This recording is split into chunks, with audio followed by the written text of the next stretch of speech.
Isto são wombats, são os koalas que não treparam às árvores, como diz a Annie.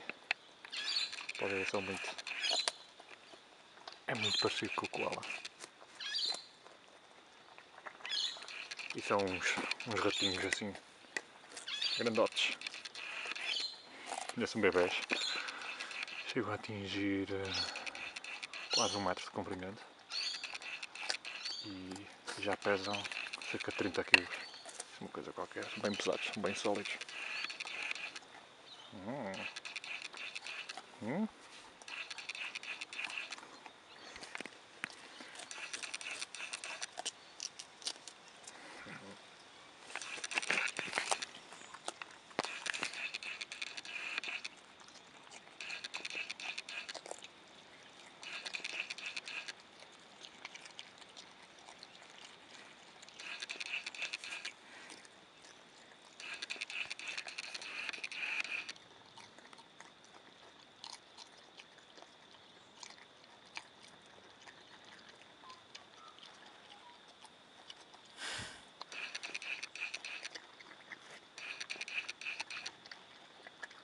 E também são marsupiais.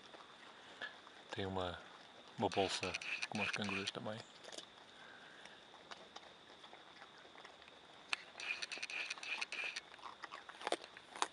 Eu sou suposto de os levar a passear aqui para trás, nesta zona onde estão ali os cangurus.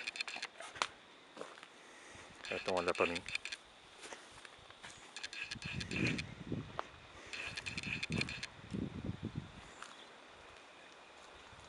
Hey guys, what's up?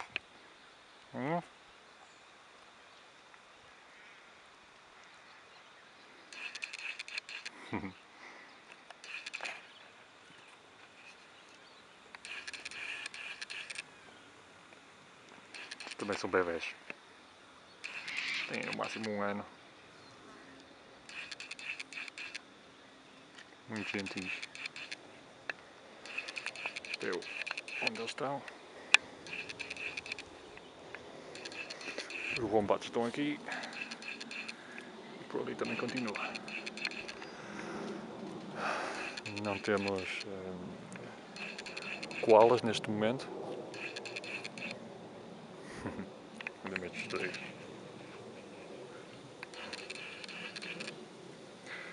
Eles escavam e vivem assim em tocas grandes.